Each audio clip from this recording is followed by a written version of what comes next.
Mining and crafting. In reference to Minecraft, it might seem pretty simple what I'm talking about. Breaking the blocks, obviously. It doesn't matter what blocks they were broken. And for the most part, you were the one breaking those blocks. You made the active choice to break those blocks for whatever reason you had, and from those blocks, you did something with them. When we think of crafting, we think of the crafting table immediately. That's where we do the crafting, of course. This is true enough. We break the blocks to craft in order to break more blocks, but there's more crafting to be done outside of the table meant for crafting. Yes, I mean breaking the blocks to place the blocks in a new arrangement, an arrangement that was not intended by world generation, an arrangement that you chose for whatever reason you have decided upon. This is, simply put, internalization and externalization within the context of Minecraft. From a quick overview, this might seem pretty simple. Like, obviously the game is about survival, at least in some sense, but how did we get there? There are a multitude of perspectives to take on when thinking about all the types of people who have played Minecraft, and in its modern state, what I say might not hold up, so I'm going to set a few parameters as to keep what I'm saying to have a logical backing and not to overextend the reach of my ideas. I'm talking about survival Minecraft, not creative, and it could be in multiplayer, but I'm going to keep my focus on single player. Additionally, I'm not including any mods, but the mods are, for the most part, just enhancers of these two qualities that are the basis for the video game. With this new context, we can now dig deeper into both the internalization and the externalization found in Minecraft. But a new question arises: why does it matter? I don't know if you've realized, but by doing anything that isn't within your own mind, you've committed an action on the external world. That's pretty insane, isn't it? To think you have the ability to do that, and then continually do it at the cost of energy, effort, and time. As children, just a few years old, we were in awe of this fact, that we could do things, that we could have an impact on the external world, whatever that impact was. Any impact was fascinating and invigorating. However, as we grew, no longer was any impact enough. We wanted to be intelligent in how we acted, because we began to obtain abstract wants. Whether it was fame, money, knowledge, or whatever, we would have to use the ability to make an impact on the external world in order to achieve any of these goals. We would both have to use our ability to take in information and our ability to do something with that information in order to achieve or work towards reaching these goals. Everything we do revolves around these things, whether we want it to or not. We can't stop wanting. If we stop wanting, we stop functioning and we die. Wants give us the fuel to act as beings who assign labels to things we want, and we create systems internally that allow us to reason with ourselves as to why we should want to obtain specific labels. How we obtain those wants? Some have been in our control, some have not, and it's difficult to ascertain their origination. But that's not important right now. What's important right now is the fact that, at our core, we let things in and we let things out. In fact, all things do. And on the scale we do, perhaps, for us it usually means something more complex than something merely eating something and then being eaten itself, or something eating and then excreting. However, even in that case, that is still something letting something in and then letting something out. We do this too, obviously. We haven't lost that. We still eat and drink and we still excrete the waste because we are far from perfectly efficient machines. Yes, we still have to do those things, but we are also capable of greater things. We can read and write. We can create various things, and we can destroy various things. We can understand many things and be unable to understand many more. If these things are in our nature, then I would say something that taps into this inherent nature would be of interest to us. The majority of the world is beyond the hunter-gatherer stages of humanity. No longer must we fight and search for food. Instead, most of us do things on a higher level of abstraction. Some simply make food for someone else to eat, or some write novels for entertainment, while others write programs for varying purposes. We have extended far beyond from what was once necessary in order to survive, but we have created new rules and systems in order to deal with this change. Now that we're a species of a higher abstraction, we no longer can kill things and reap the immediate reward. No, now we must play a game, and in this game, we commit to an action of a higher abstraction in order to receive an abstract reward: money. This money can then be used to purchase what is necessary to survive, the things we once directly had to obtain by direct means. We also have a lot more time on our hands. I mean this as a general rule. There are obviously billions of people who don't have this time, but as you may have guessed, I'm speaking to you, the one with time, so you must have some amount of time to expend. With the new arrangement of abstraction and specialization, each individual can hold a distinct purpose and receive the abstract good, money, in order to purchase and receive necessities, but in many cases, there's a surplus. This surplus could be used for a plethora of goods that would not be considered a necessity. Some might actually try to save the surplus in the case that their means of receiving money ceases. Others might do both, depending on the amount of money they receive. Much of the developed world operates this way, and because of this, much of the developed world creates many things that have little to do, or nothing to do, with the necessities required to live. At one point or another, with enough technological prowess, we started to create further abstractions of the things we would consider fun. No longer must we interact with others in physical reality in order to have fun. Volleyball, basketball, baseball, yes, they still exist, and yes, they have large followings, but instead of these physical sports, games if you will, we moved into a digital landscape in which you could commit to these games without having the physical aptitude, these being video games. Video games allowed anyone with a computer the ability to play a game, and with further time and increased technological ability, the abstractions of our games increased and the computational requirements to play many of these games became only more affordable. This meant that more people than ever are able to play video games, and an insurmountable variety of video games are available for any one person to play. How is it then, with all these video games, and the ability to play many types of video games, that we ended up in the year 2024 having Minecraft as the most sold video game, with over 300 million sales? How could this be possible? Obviously, there are a variety of variables that enable that particular video game to currently be considered number one in sales. We might think of things like the internet, which enabled the spread of information, especially this particular video game, to become more known. We would consider variables already mentioned, like the affordability of computational power. There are other things like the normalcy of video games. As video games became less new, they became more of a baseline to the minds of people, and so a video game was no longer such a big deal, which meant trying one or talking about one would be the equivalent to talking about a sport in the past. With more people playing video games, a thing that hasn't changed, the willingness to interact with others would play a part in getting more people to play video games. Because if one friend wanted to play a game, the other would follow, despite what the game might actually be. Of course, something that matters, alongside all those other variables, and other variables that do not come to mind, would be what the video game actually is. If you ask someone why they play a game, they probably can come up with a couple reasons, like how fun it is, what they find enjoyable, and they can relatively compare it to other video games. They might include things like their ability to play with their friends, or if we increase the level of abstraction, their ability to mod or adjust the game to their own specific interests. Obviously, there are more reasons for playing a game, but the point is, there has to be enjoyment had in order to continue playing. Otherwise, the person will go off and play a different game, unless they're being held hostage due to the fact their friends are playing the game. So then, what makes a game like Minecraft so fun? Why would so many people want to play the game? Many would use the reasons I've described to you already, even the more abstract one, because it has many options for the user to manipulate the game to their needs. But at its core, what's there? As you might have guessed, it is that internalization and externalization that is fundamental to our existence and our ability to do just about anything. If you have a keen mind, you might notice that, well, all things must have fundamental similarities. They must all have this universal truth held within them.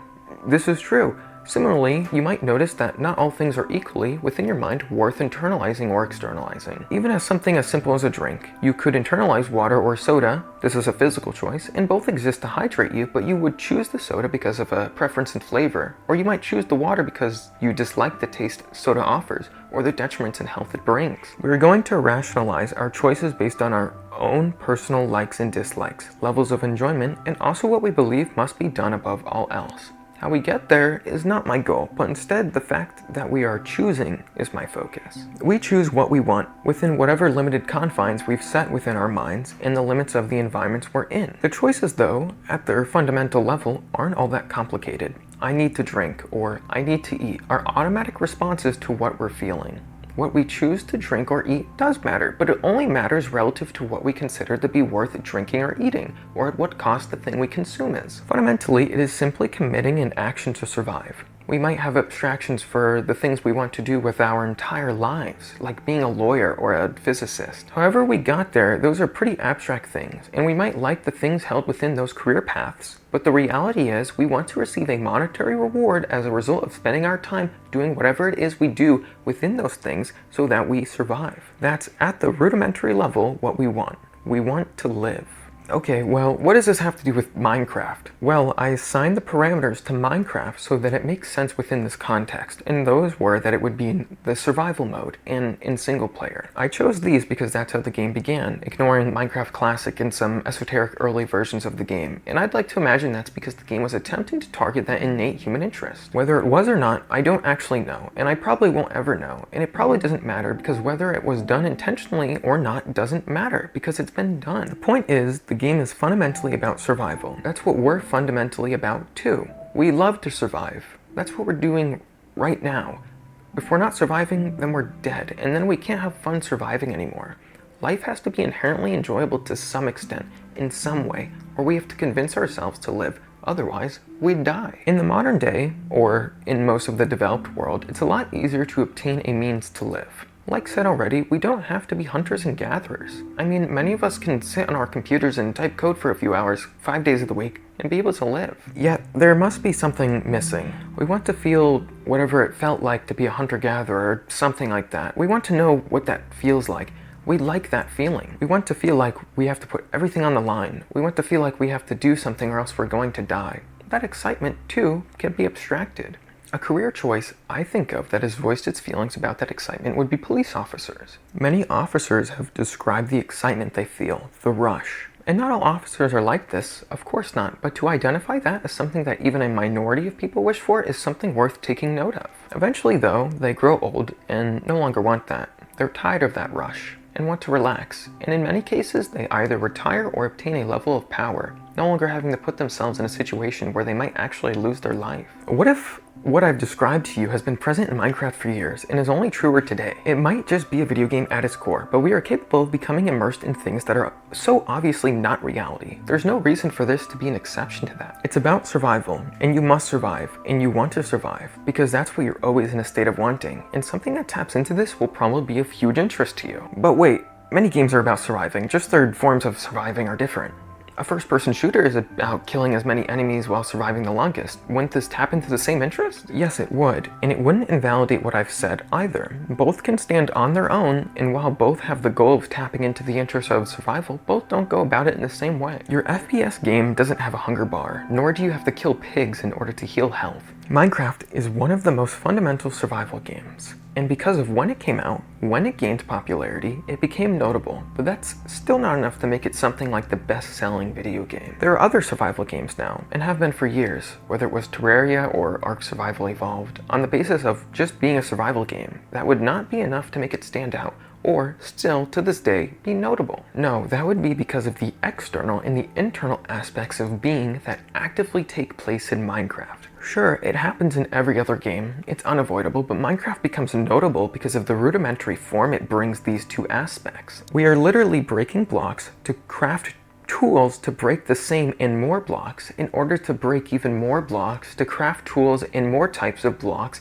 and to, of course, place the same or adjusted blocks. This, alongside with being a game fundamentally about surviving, makes it notable. We want to survive. We want to survive, and we want to have an impact on the world around us, and Minecraft enables us to do both. We have to kill things with violence in order to survive, and destroy the world around us to build and create a world that fits to our needs, and there's only the bad monsters that come out at night or in caves to stop us. We break blocks, thus internalizing, to craft within our internal worlds new blocks and means of crafting new blocks and tools, and then using these in the external world do we continue the destruction and construction of the external environment we've spawned in. Isn't this so absolutely human? Isn't this what humans are fundamentally about? In the game you have to survive, but after a certain amount of time, that becomes easier. You can grow food, you can force animals to mate within your own created pens and have unlimited food resources. You can craft armor and tools in order to kill the monsters better, faster,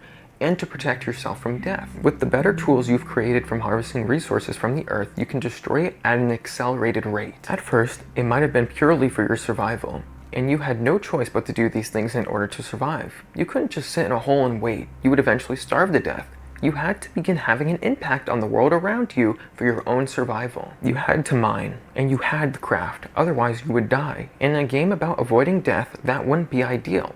After enough time, you wouldn't have to do the same amount of mining and crafting though. You may have created a house with lighting, a bed, and you might have a farm. Now you can just wait around, being arguably idle, and you can still survive. Yet you don't do that. Most do not stop there. That's not enough. Just surviving isn't enough. However, it was only until the point we were able to survive with ease were we able to finally take on tasks with varying levels of abstraction. We might fundamentally assign our meaning of life to surviving for as long as possible, perhaps even spreading our genes to have another generation that contains an aspect of ourselves. However, unless we're actively always in a state of focusing on this fact that we must survive and we have to plan for the next action to take place in order to survive, We have free space in our minds. Instead of focusing on surviving or creating the next generation that will survive, what should we focus on? There are a couple ways of going about this, and it depends on the type of person you are, and you'll probably incorporate bits and pieces of many different things. Many of us are born with the privilege of going just about anywhere we want, with what we want, becoming whatever we want, and spending our time on that thing, within some obvious confines, like how much money we have to earn in order to learn the thing we want to be, or whether or not the rest of society considers it valuable, and our ability to do that thing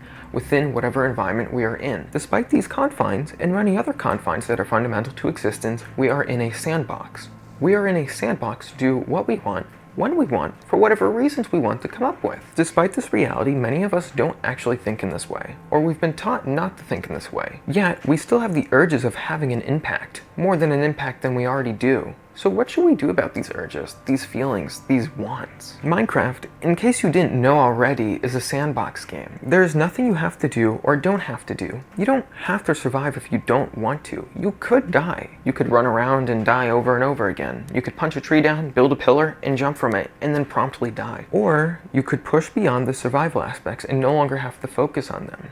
Once you have the necessary tools and resources to shift your focus from the reality of survival to the sandbox at your fingertips, you can begin to act in abstract ways. Maybe you'll begin exploring further, obtaining more blocks, or maybe you'll hoard resources for the sake of having resources, or maybe you just like mining and want to continue mining until you're bored. Maybe you'll collect blocks to create structures that you consider beautiful, and continually do so until you run out of blocks, and you'll collect more blocks to do it all over again. These days, there are some things that you can progress to, but you'll only progress to them after you've reached a baseline of survivability, like slaying the Ender Dragon, or the Wither, or whatever, and the purpose for doing this varies. You might do it for the sake of doing it, just killing to kill, or you might want the resources available in the end, or the XP from the dragon, or you want the Wither Star from the Wither, and you want these things in order to achieve a goal, whatever that goal is. None of these things you're doing at this point are required in order to survive. You're just doing them to do them because you can, or to complete a goal that's abstract. Maybe you want the blocks in the end to build something, or you want the XP so you can quickly enchant many pickaxes so you can mine faster and receive more resources from the more valuable blocks, or you want to prove to your friends that you're capable of killing the Ender Dragon. This is just like real life in many parts of the world. We don't have to do more than the baseline to survive, but because we have the time and energy, and obviously the mental incentive, we do. What that incentive is, it depends on the person. Maybe you program for your job, and on your own time you automate the most boring and basic parts of your life in order to have more time for something else, whatever that something else is. Maybe you're a teacher, but at home you spend your time painting, and it is only because you have that mental drive, that interest, and the availability of time that you spend your time painting instead of doing things in order to further enhance the longevity of your survival. It is because we have confidence in the fact that we will continue surviving that we can go on doing these other things.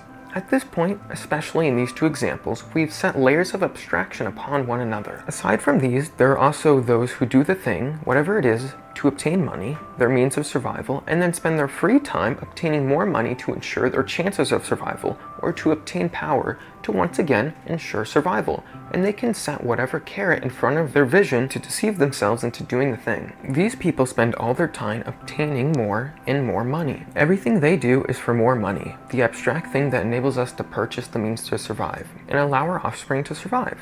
Logically speaking, wouldn't we all want to be like this? Maximizing our abilities to survive as much as possible? You would think so, but that doesn't seem to be the case. There are very few that have the interest to obtain as much money as possible, and thus power, and thus survivability, assuming all structures and systems stay about just the same as they are now. Some might say these systems are close to breaking, or they're already breaking, or they're already broken but we pretend like they aren't.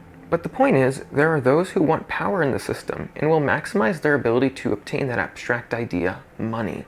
In Minecraft, this isn't all that different. In Minecraft, it's pretty direct. People with this type of mindset don't require the fancy blocks for anything other than furthering their ability to survive. They obtain the resources necessary to increase the scale at which their farms operate, increasing the scale until their satiation, and then creating systems in order to automate the processes that otherwise would require direct action. After one type of farm, like a wheat farm, they'll move on to something else. They'll continually do this until they have nothing more to maximize, nothing more to automate, until all the things they can maximize and automate have been done. At this point, this person might stop playing the game, but thankfully, there's a lot to maximize and automate, and the quality of that automation usually increases with complexity, requiring someone to expend more time and energy to learn and understand how to build the thing, and then do this for all the various types of mobs and crops and whatnot. Although that's all there is for that type of person in the sandbox, they have chosen to create internal machines and apply these as external systems to do work for them, so they don't have to act as hands or feet. There are those who don't act in this way. Instead, they collect blocks and items with their hands and feet, all manually for the purpose of building. What they want to build, who knows? It's up to the vision within their mind. They can build pixel art, or they can build a castle, or they can build an underground bunker. They can do whatever they want within the confines of the blocks accessible to them. Unlike the one who automates and maximizes, this person can go on forever. You have a limitation to what can be automated in Minecraft, and there's a limit to the necessity of the resources if they aren't being used. But is there really a limit to creativity? No, I don't believe so. This person can continue building forever, whatever they want to build, whether they want to replicate things from reality or build new abstract structures that would only make sense within the parameter of the video game Minecraft. It's up to them. There are various types of people, and these are just two extremes of the type of person that would enjoy Minecraft. But the point is, they internalize what is available to them and then externalize based on all of that. After enough time surviving, we move on to the abstract, and sometimes esoteric means of spending our time. The purpose? The purpose is made up. We make it up, and even in Minecraft, we make it up. We no longer have to spend our time thinking about survival. We still have to collect resources, and that all comes at a cost, but this is the closest to godhood we're capable of being. To do whatever we want, when we want, for whatever reason we want, is playing God. We aren't gods, so we die, but within these limited frames of time, we are like demigods. We will die, and we don't have all the powers of a true god, but we can impact the world in any way we want. And this is what we love. We want to be God. We want to get there by genuine means, and Minecraft offers us the ability to do this in whichever way we're willing to convince ourselves is best. This is simply what it means to be a human, and especially a human during this time and age. It's been simplified in a video game, and because that's what people want, that's what people love, that's what people are, it has grown in popularity, and I imagine it will continue to do so until we move on to something greater. Mining is truly that internalization, at a purer form than most can recognize, and externalizing, crafting within certain limitations, and building in the world available to them is also plainly obvious. This is what we are, beings that take in and put out. We breathe in and we breathe out, and we'll continue doing so until we can't. Minecraft embodies this, the simple action of taking in and putting out. And I think that is one of the most notable variables which has made it such a popular game in today's world. And obviously this is supposed to be about internalization, externalization, so that's